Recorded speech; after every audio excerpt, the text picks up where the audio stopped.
Welcome to special focus. చేతబడులంటే ఏంటి? చేతబడులకు సంబంధించి చాలామంది నమ్ముతూ ఉంటారు.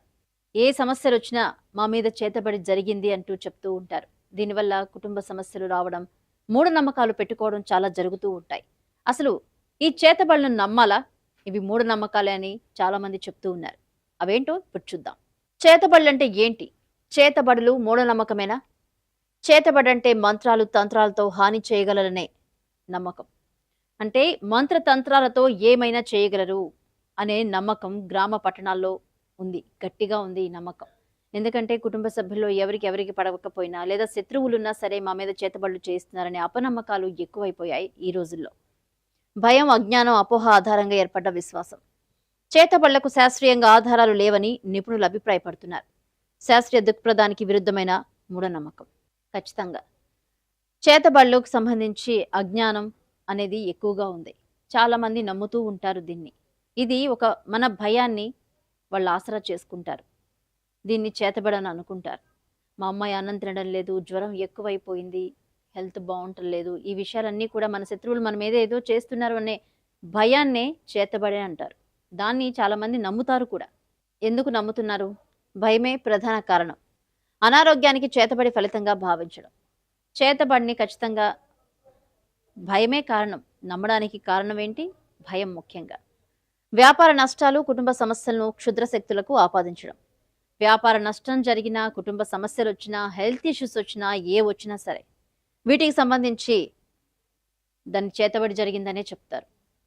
ఈ నేపథ్యంలో మరి వైద్య, మానసిక, ఆర్థిక కారణాలు విస్మరించడం. గ్రామీణ ప్రాంతాలతో పాటు పట్టణాల్లో కూడా ఇవి విస్తరించాయి. కొంతమంది ఏం చేస్తున్నారు, మీ మీద చేతబడి జరిగింది, ఇది పరిష్కారం చేస్తామని చెప్పి మోసం చేస్తున్నారు. అమాయకుల్ని మోసం చేస్తున్నారు. ఇది చుట్టుపక్కల ఉన్న వాళ్ళు ఖచ్చితంగా గమనించాల్సిన విషయం. చేతబడికి సంబంధించి ఏదో ముగ్గులేసి కొంతమంది భయపెట్టే వాళ్ళు కూడా ఉంటారు. పసుపు కుంకం చల్లి ముగ్గులేసి భయపెట్టే వాళ్ళు కూడా ఉంటారు. ఇవన్నీ నమ్మొద్దు, మూఢనమ్మకాలే అని చెప్పి చెప్తున్నారు. చేతబళ్ల పేరుతో మోసాలు, భయాన్ని పెట్టుబడిగా మార్చే మోసగాళ్ళు. ఎస్, ఇంతకు ముందు మనం చెప్పుకున్నట్లు మోసగాళ్ళు ఉన్నారు. మోసగాళ్లే ఉంది. చేతబడంటే మోసగాళ్లే ఉంది. మన భయాన్నే చేతబడిగా చెప్తారనమాట. భయాన్ని పెట్టుబడిగా మార్చే మోసగాళ్ళు. చేతబడి తొలగిస్తామంటూ భారీగా డబ్బులు వసూలు. మంత్రతంత్రాలు పేరుతో అమాయకుల మోసం. వైద్య చికిత్సకు దూరం అయ్యే ప్రమాదం. ఆర్థిక నష్టాలతో పాటు ప్రాణాపాయం కూడా ఏర్పడే అవకాశం. ఖచ్చితంగా ఏంటంటే మనం చేతబడికి సంబంధించి నమ్మాము అంటే కొలాప్స్ అయినట్లే. ఖచ్చితంగా కొలాప్స్ అయినట్లే. ఆ భయాన్ని ఎదుటి వాళ్ళు క్యాష్ చేసుకుంటారు. జ్వరం వచ్చింది, హెల్త్ బాగాలేదు, కుటుంబ సమస్యలు, ఆరోగ్య సమస్యలు, వ్యాపారంలో నష్టాలు, ఇవన్నీ కూడా చేతబడికి సంబంధించినవి అని చెప్పి అపోహలు నమ్మిస్తారన్నమాట.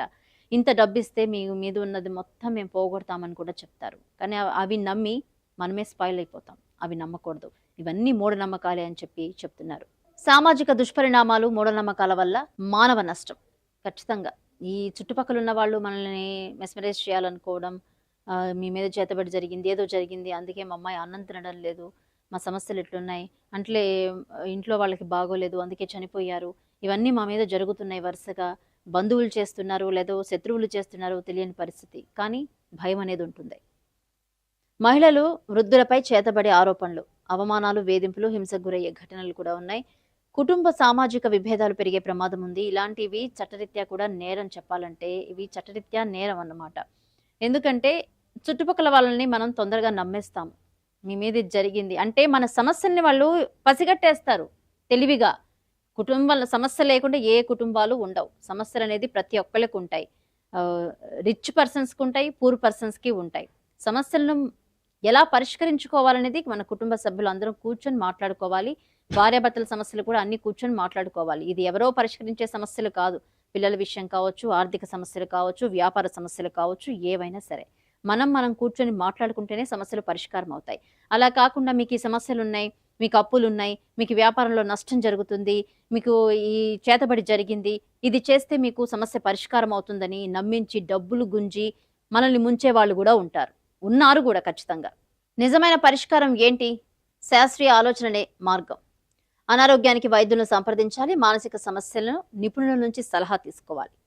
ఆర్థిక సమస్యలకు సరైన ప్రణాళిక మనం వేసుకోవాలి. ఖచ్చితంగా సమస్యల కారణాలను శాస్త్రీయంగా విశ్లేషించాలి. మన సమస్య ఎక్కడి నుంచి వచ్చింది? భార్యాభర్తల సమస్య, కూర్చొని మాట్లాడుకోండి. పిల్లల సమస్య కూర్చొని కుటుంబం మొత్తం మాట్లాడుకొని సమస్య ఏంటి బాబు ఏంటి అనేది తెలుసుకోవాలి. అలాగే అనారోగ్యానికి సంబంధించి మనకి సమస్య వచ్చిందనుకోండి, మంత్రతంత్రాలతో అనారోగ్య సమస్యలు తీరవు. హాస్పిటల్‌కి వెళ్తే సమస్య పరిష్కారం అవుతుంది. డాక్టర్ ఇస్తారు టాబ్లెట్స్. సమస్య పరిష్కారం అవుతుంది. అంతేకాని మన సమస్యలను ఎదుటి వాళ్ళు క్యాష్ చేసుకోకూడదు. ఆ ఛాన్స్ మనం ఇవ్వకూడదు ఫస్ట్. ఇవి మూఢనమ్మకాలే. అవగాహనే ఆయుధం. మూఢనమ్మకాలపై విజ్ఞానం పోరాటం. పిల్లల్లో చిన్నప్పటి నుంచి శాస్త్రీయ దృక్పథం పెంపొందించాలి. పిల్లల్లో కూడా మనం పెంపొందించాలండి. మనం బలహీనులంగా ఉండి పిల్లల్ని కూడా బలహీనుల్ని చేయకూడదు. మనం ధైర్యంతో పిల్లల్ని ధైర్యవంతులుగా, బలవంతులుగా చేయాలి.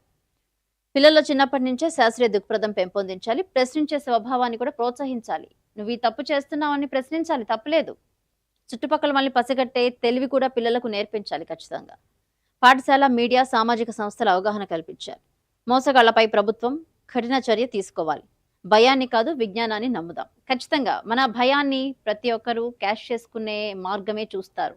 ఎవ్వరు మనల్ని మంచి కోరుకోరు. మన తల్లిదండ్రులు మన వాళ్ళు తప్పితే ఎవరు మన మంచి కోరుకోరు. ఇటువంటి వాటికి ప్రేరేపించి మీకేదో జరిగింది అని భయపెట్టేసేసి సమస్యలనేది అందరికి ఉంటాయి కాబట్టి కామన్‌గా చెప్పేస్తారు. నేను కూడా చెప్పేస్తా కావాలంటే. కామన్‌గా చెప్తారన్నమాట. ఇవి మనం నమ్మకూడదు. సో, ఎదుటి వాళ్ళ మైండ్ మనం పసిగట్టాలి. చాలా అలర్ట్‌గా ఉండాలి. ఇప్పుడు పరిస్థితులను బట్టి మోసాలు ఎక్కువైపోయాయి. ఇదివరకి 1% ఉంటే ఇప్పుడు 99% మోసాలే ఉన్నాయి. మనిషి అంటే మోసమే చేస్తున్నాడు. ఖచ్చితంగా మోసాలే జరుగుతున్నాయి. నేపథ్యంలో ఏంటి? చేతబడి అనేది మూఢనమ్మకం. మన కుటుంబంలో సమస్యలొచ్చినప్పుడు మనమందరం కలిసి కూర్చొని మాట్లాడుకోవాలి. పిల్లలతో సమస్యొచ్చినప్పుడు తల్లిదండ్రులు, పెద్దలు కూర్చొని మాట్లాడుకోవాలి. భార్యాభర్తల సమస్యొచ్చినప్పుడు కుటుంబం మొత్తం కూర్చొని మాట్లాడుకోవాలి.